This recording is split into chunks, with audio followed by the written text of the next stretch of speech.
Another day of loud booms and deadly weaponry plummeting from the sky racked Israel and Gaza on Sunday, with fresh casualties reported on both sides of a conflict that international leaders scrambled to end. Rescuers pulled the bloodied bodies of children from the wreckage of a Gaza home Sunday after an Israeli airstrike, which Israel said killed the top Hamas militant. Earlier, the rocket launched from Gaza struck a car in the Israeli town of Ofakim, injuring an unspecified number of people, the Israel Defense Forces reported. Another hit a woman's carport while she was inside her house in Ashkelon. It was the latest violence in what has become a daily nightmare for millions in the region. The fighting puts Gaza's 1.7 million residents and millions of Israelis in harm's way and threatens to cause huge upheaval in the region, according to Tony Blair, envoy for the Middle East Quartet.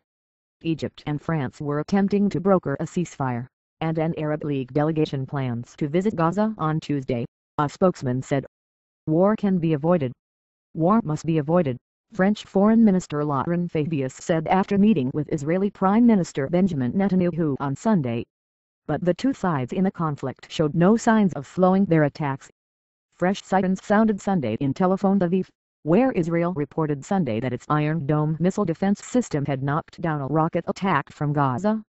In Gaza, Hamas-run Al-Aqsa television showed images of children's bodies being carried away from their home.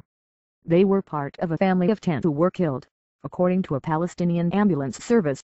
On Twitter, the Al-Qassam Brigade's Hamas military wing called it a massacre committed by Israeli occupation.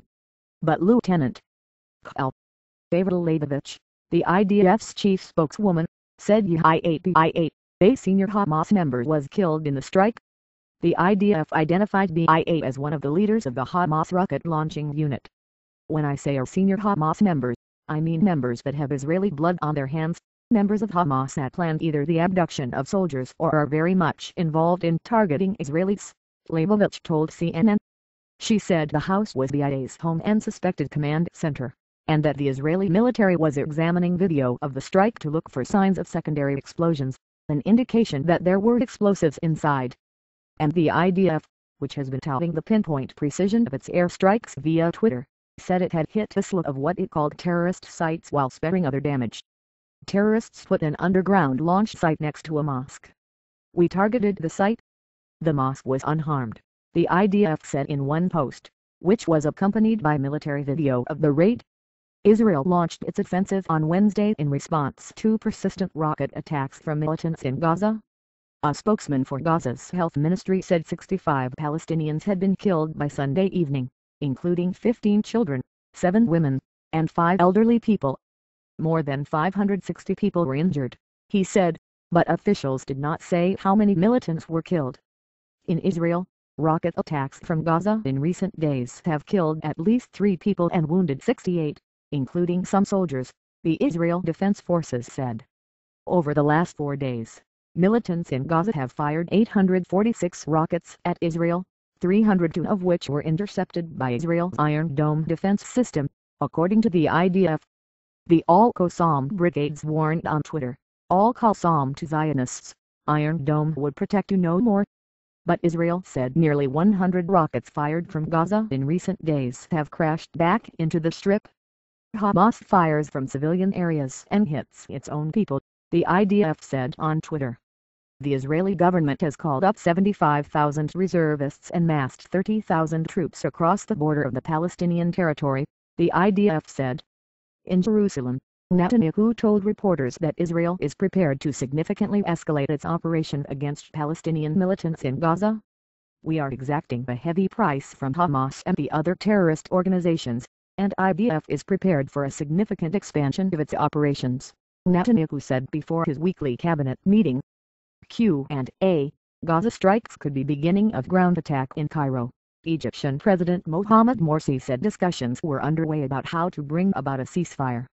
An Egyptian military official told CNN the nation's intelligence chief, Mohammed Shadid, was spearheading talks with Hamas and Israel.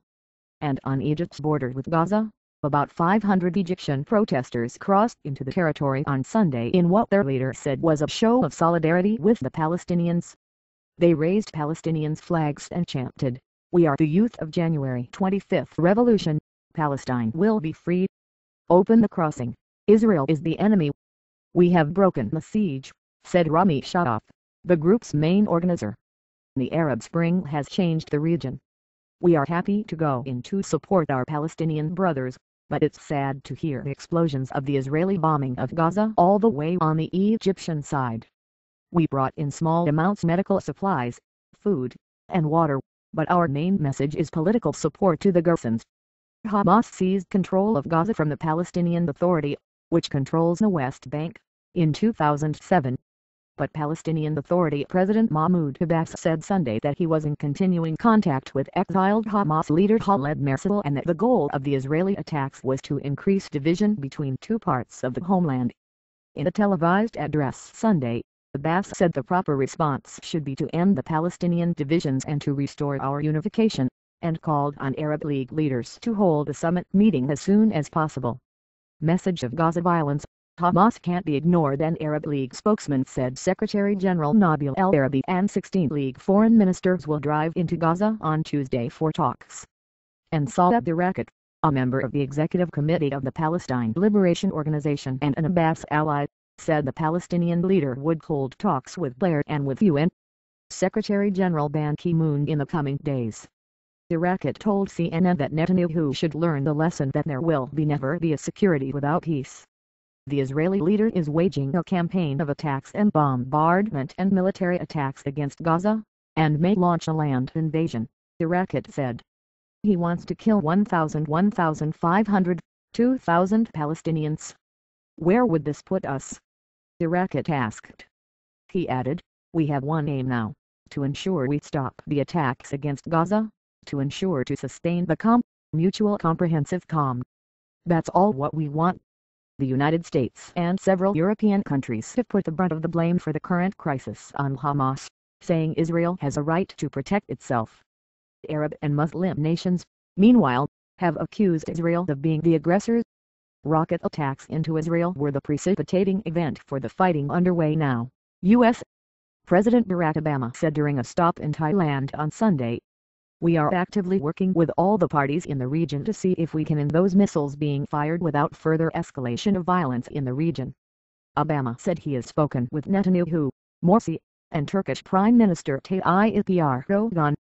He emphasized that those who champion the cause of the Palestinians should recognize that if we see the further escalation of the situation in Gaza, then the likelihood of peace talks resuming that could lead to a two-state solution is going to be pushed off way into the future, Obama said.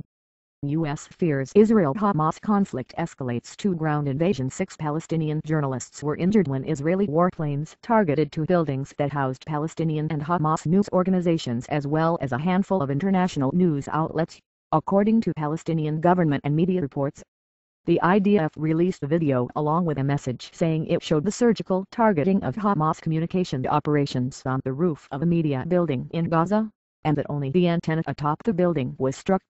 If Hamas commanders in Gaza can communicate with each other, then they can attack us, the IDF said in one of its several Twitter posts on the issue. This is the capability that we targeted. We did not target any other floors. The IDF also urged reporters to stay away from Hamas positions and operatives.